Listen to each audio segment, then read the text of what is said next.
मैं आनंद उपाध्याय आप लोगों के समक्ष यूट्यूब चैनल में गणित शिक्षण विधियाँ अर्थात मैथ पेडागॉजी से कुछ चैप्टर लेके आया हूँ।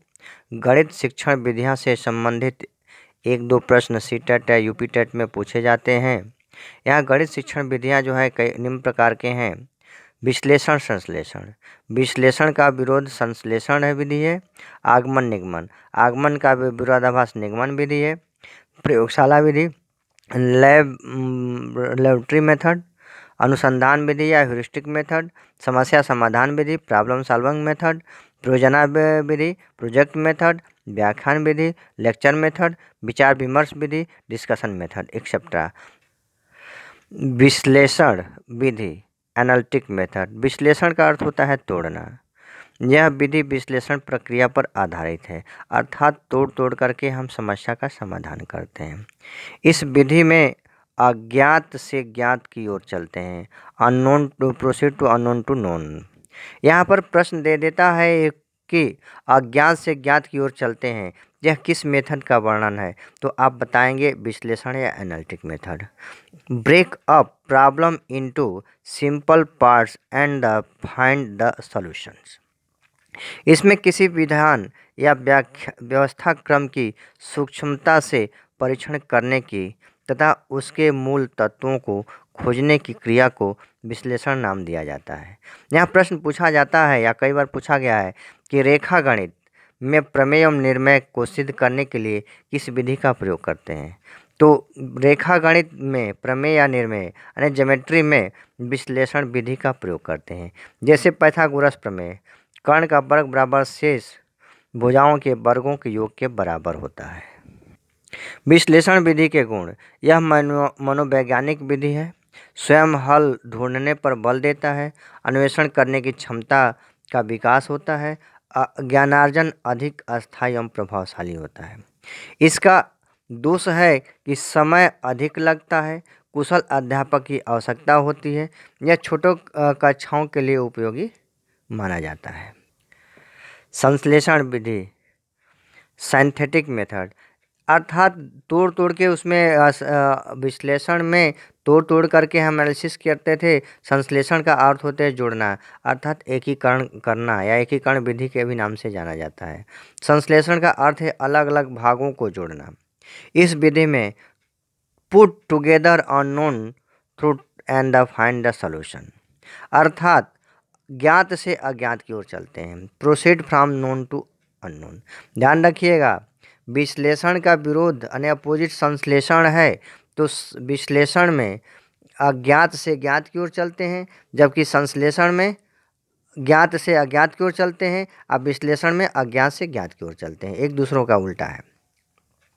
ज्ञान नियमों का प्रयोग करके अज्ञात परिणाम प्राप्त करते हैं, ज्ञात नियमों का प्रयोग करके अज्ञात परिणाम प्राप्त करते हैं। इसके द्वारा प्रश्न में दी गई ज्ञात जानकारियों के आधार पर हल किया जाता है। जैसे एक बाग की लंबाई और चौड़ाई दिया गया है तो क्षेत्रफल ज्ञात करना है।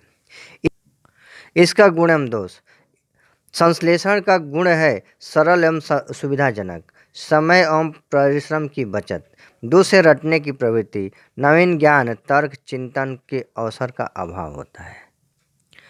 नोट, गणित शिक्षण को रेखा गणित तथा शिक्षण करते समय विश्लेषण एवं संश्लेषण विधियों का दोनों का प्रयोग करना चाहिए, अर्थात विश्लेषण के द्वारा प्रक्रिया को पूरा सिद्ध करना चाहिए और संश्लेषण के द्वारा उसको चेक करना चाहिए, जांचना चाहिए। विश्लेषण और संश्लेषण में अंतर, विश्लेषण, इस विधि में छात्रों को नवीन ज्ञान प्राप्त करने के अवसर मिलते हैं। इस विधि के द्वारा छात्रों में आत्मनिर्भरता तथा आत्मविश्वास का विकास होता है। यह तार्किक प्रतिपाद की विधि है। संश्लेषण, इसमें छात्रों को पहले से तैयार सामग्री उपलब्ध हो जाती है, समस्याओं को शीघ्रता से हल किया जाता है। आगमन विधि, इंडक्टिव मेथड, इस विधि द्वारा शिक्षण करते समय उदाहरणों से नियमों की ओर चलते हैं। यहाँ 3 नियम हैं। उदाहरणों से नियम की ओर चलते हैं। अर्थात विद्यार्थियों को हम उदाहरण कुछ दे देते हैं और उसके बाद उसको नियम खोजने को कहते हैं। जैसे कि एक समकोण त्रिभुज के नियम पाइथागोरस को प्रतिपादन करना है, तो विभिन्न प्रकार के समकोण त्रिभुज को बना दिया जाता है और उसके बाद उसको नियम का प्रतिपादन करने के लिए कहा जाता है।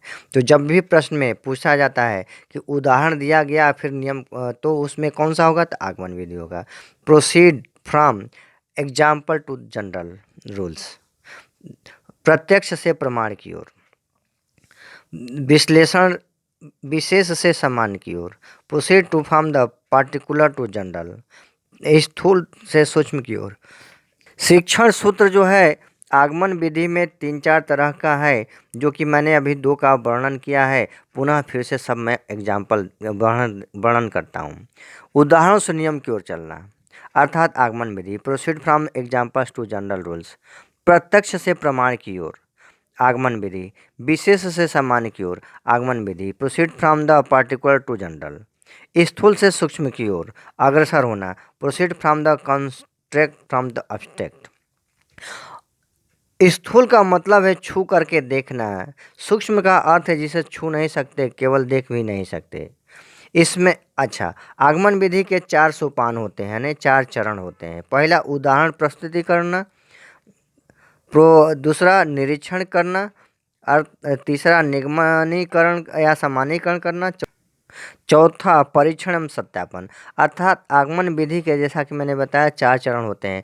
पहले उदाहरणों का प्रस्तुतिकरण किया जाता है, उसके बाद उदाहरणों के बाद उसका नियम का ऑब्जर्वेशन किया जाता है कि जो उदाहरण दिया गया उसके परिणाम या निष्कर्ष सही है कि नहीं है। जब बन जाते हैं, निरीक्षण हो जाता है, तो उसके बाद नियम बनाया जाता है, सामान्य सूत्र सिद्धांत नियम का निर्धारित करते हैं। उसके बाद चौथा चरण में उसका परीक्षण एवं सत्यापन करते हैं कि जो उदाहरणों के बाद बालकों को अन्य उदाहरण या प्रश्नों को सहायता से निर्धारित नियम को दिया गया है, उसका परीक्षण और सत्यापन है या नहीं है, उसको चेक किया जाता है। आगमन विधि के गुण एवं विशेषण। यह एक वैज्ञानिक विधि है क्योंकि इस विधि में अर्जित ज्ञान प्रत्यक्ष तथ्यों पर आधारित होता है। उदाहरण तथा प्रयोगों का अध्ययन करके नियम बनाए जाते हैं। नियम सूत्रों का निर्धारण एवं सामान्यीकरण की प्रक्रिया का ज्ञान हो जाता है। इस विधि द्वारा बालकों की आलोचनात्मक, निरीक्षणात्मक एवं तर्क शक्ति का विकास होता है। यह छोटे बच्चों के लिए उपयुक्त है, अर्थात छोटी कक्षाओं के लिए उपयुक्त है। बालक में स्वयं कार्य करने की प्रेरणा का विकास होता है। दोष है, कमियां। यह अत्यंत धीमी विधि है। समान समय एवं परिश्रम अधिक लगता है। इस विधि में बुद्धि, सूझबूझ एवं परिश्रम की आवश्यकता होती है। एक प्रश्न है, आगमन विधि से पाइथागोरस प्रमेय को सिखाने के लिए एक शिक्षक ने एक शीट वितरित की है जिस पर समकोण वाले 4 त्रिभुज को खींचा गया है और बच्चे को त्रिभुज की भुजाओं के बीच संबंध खोजने के लिए कहा गया है। उपयुक्त परिस्थिति में शिक्षक ने प्रयोग किया इंडक्टिव मेथड, आगमन विधि, डिडक्टिव मेथड, निगमन विधि, लेक्चर मेथड, व्याख्यान विधि, लेबोरेटरी मेथड, प्रयोगशाला विधि। जैसा कि हम आप लोगों को प्रश्न में पहले ही आगमन विधि में बताए हैं, उदाहरणों से नियमों की ओर, तो यहाँ जो है शीट पर 4 त्रिभुज दिया गया है, अर्थात उदाहरण दिया गया है, नियम को खोजने की बात किया गया है, अतः यहाँ पर जो है आगमन विधि होगा। आगमन एवं निगमन विधि पहले अरस्तु के द्वारा दिया गया था। आगमन विधि का नियम रिकमंड स्ट्रीट बेकन ने बाद में दिया। निगमन विधि, डिडक्टिव मेथड। आगमन विधि का विरोधाभास नियम निगमन है। निगमन विधि आगमन विधि के बिल्कुल विपरीत है। इस विधि में निगमन तर्क, डिडक्टिव लॉजिक का प्रयोग किया जाता है। इस विधि का प्रयोग मुख्यतः बीजगणित, रेखागणित तथा त्रिकोणमिति में किया जाता है। यहाँ पर ध्यान रखना है, पहले नियम दे दिया जाता है या सूत्रों का प्रयोग किया जाता है, फिर सिद्धांत खोजा जाता है, अर्थात कार्य विधि है। दिखा दो पहले। शिक्षण सूत्र अर्थात कार्य विधि। यहाँ 4 नियम यहाँ भी हैं, जैसा कि आगमन में आप लोगों को बताया है। तो आगमन का विरोधा निगमन है, तो नियमों से उदाहरण की ओर चलते हैं। पहले नियम के साथ उदाहरण दिया जाता है। Proceed from general rules to the example, सामान्य से विशेष की ओर चलते हैं। Proceed from general to particular specific, particular means specific, सूक्ष्म से स्थूल की ओर अग्रसर होते हैं। Proceed from the abstract to the contact, प्रमाण से प्रत्यक्ष की ओर चलते हैं।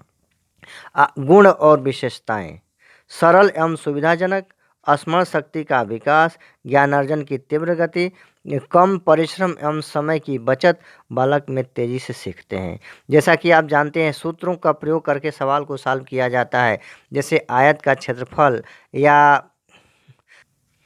क्षेत्रफल एवं वृत्त का आयतन एक्सेट्रा ज्ञात करने के लिए सूत्र का हम प्रयोग करते हुए आसानी से कम समय में निकाल लेते हैं। जैसे एक प्रश्न है, आयत का क्षेत्रफल ज्ञात करने के लिए सर्वोत्तम विधि है, तो यहाँ पर सर्वोत्तम विधि निगमन होगा। यहाँ सीधा सीधा सूत्र दे करके हम सवाल को सॉल्व करते हैं। यह विधि रटने पर दोष इसका अगर पूछा जाए तो यहाँ दोष हो जाएगा। यह विधि रटने पर बल देती है, जो सूत्र को याद करना पड़ता है। अर्जित ज्ञान अस्पष्ट एवं अस्थायी होता है। ये छोटी कक्षाओं के लिए अनुपयोगी है, अर्थात बच्चे सूत्र रटते हैं, सीख नहीं पाते, इसलिए अनुपयोगी माना गया है। निगमन लगभग समान है संश्लेषण के, परंतु एक नहीं। विश्लेषण लगभग समान है आगमन विधि के, परंतु एक नहीं। जैसा कि मैंने आप लोगों को बताया, अज्ञात से ज्ञात की ओर चलना है। अगर प्रश्न में दे देता है अज्ञात से ज्ञात की ओर चलना है और ऑप्शन में अगर विश्लेषण विधि नहीं है, तो आपका ऑप्शन क्या होगा? आगमन विधि। जैसा कि हम भी मैंने बताए हैं कि निगमन लगभग समान है संश्लेषण के, विश्लेषण लगभग समान है आगमन के, अर्थात विश्लेषण में अननोन टू नोन है और विश्लेषण ऑप्शन में नहीं दिया है, तो आपका आंसर आगमन विधि हो जाएगा। प्रयोगशाला विधि, लेबोरेटरी मेथड।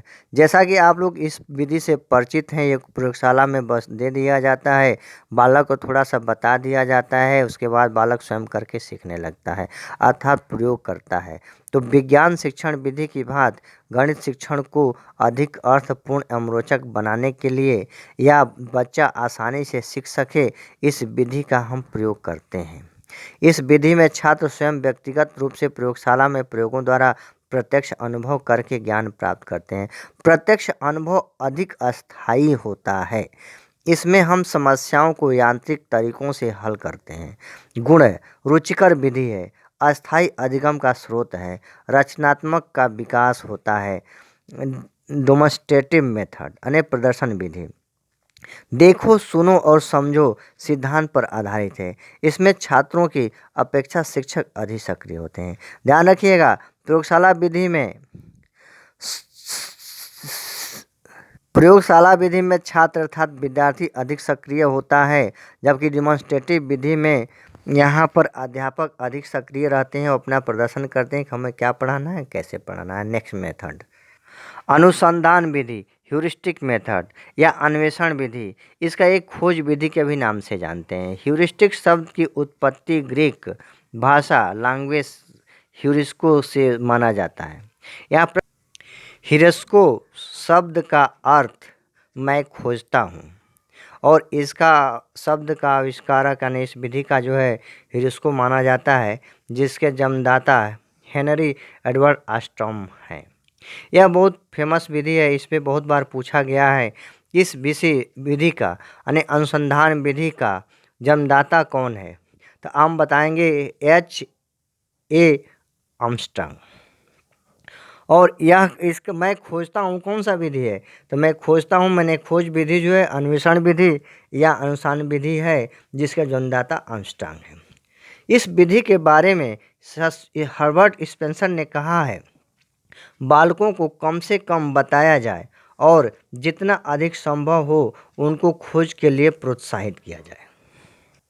आर्मस्ट्रांग ने कहा है, यह शिक्षण की वह विधि है जिसके द्वारा हम बालक विद्यार्थी को एक अच्छे अनुसंधान कार्य एवं खोजी के रूप में देख सकते हैं।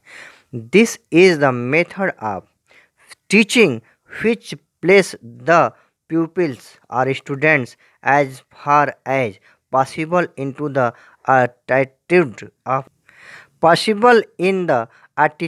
of a discover। गणित पढ़ाने के लिए सबसे पहले इस विधि का प्रयोग USA में किया गया था।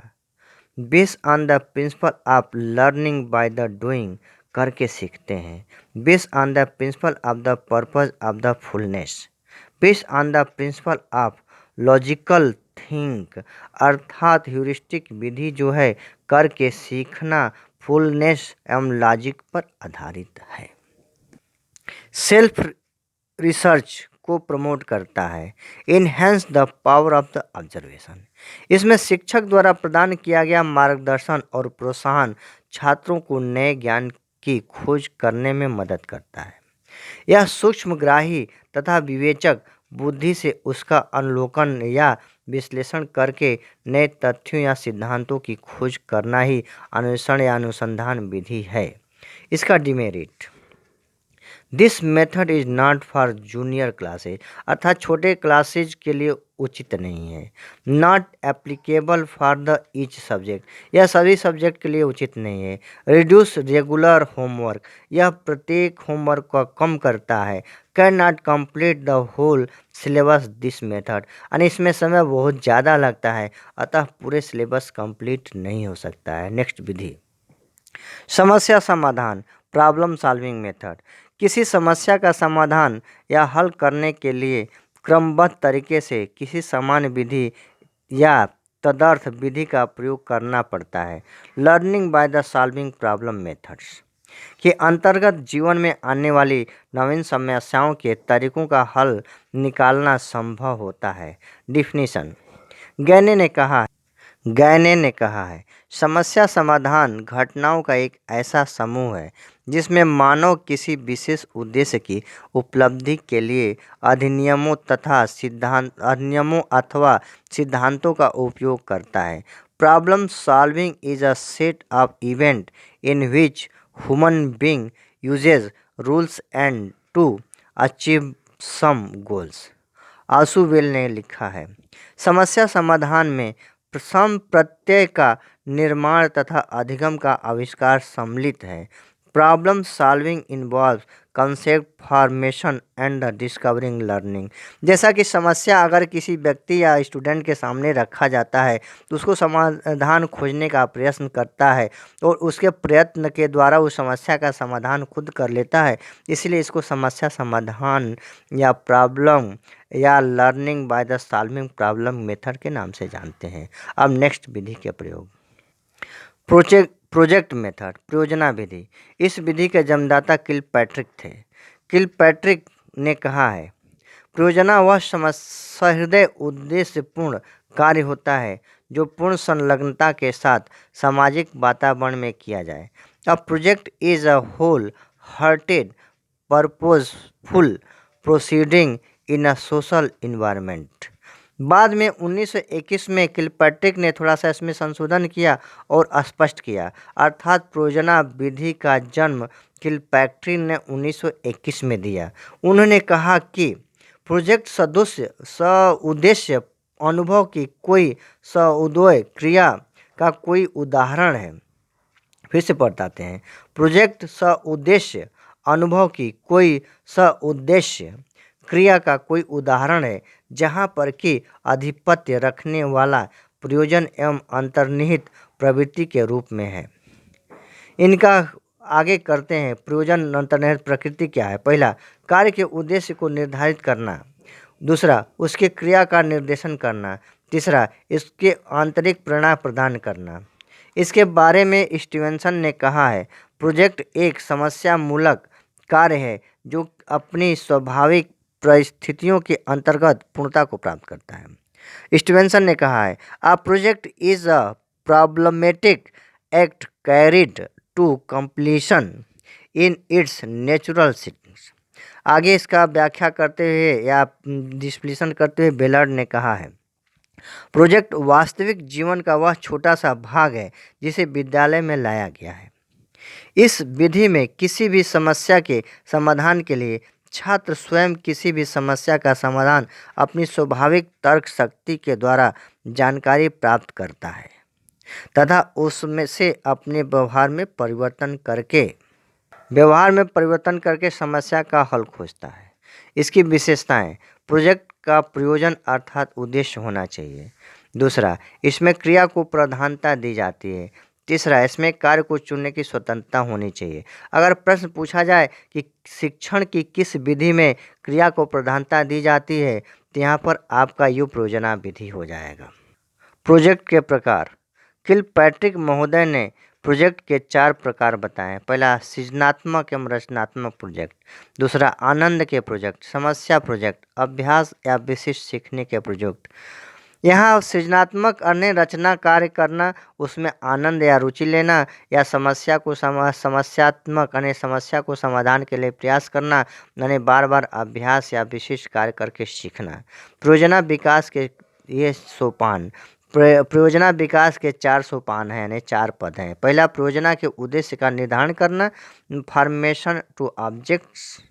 दूसरा, परियोजना के कार्यक्रम बनाना, प्लानिंग टू प्रोजेक्ट। तीसरा, परियोजना का क्रियान्वयन, एक्सकल्सन टू प्रोजेक्ट। चौथा, परियोजना का मूल्यांकन, इवैल्यूएशन ऑफ द प्रोजेक्ट। इस तरह परियोजना के 4 सोपान द्वारा हम समस्या का समाधान करते हैं, अर्थात हम टीचिंग मेथड का प्रयोग करते हैं।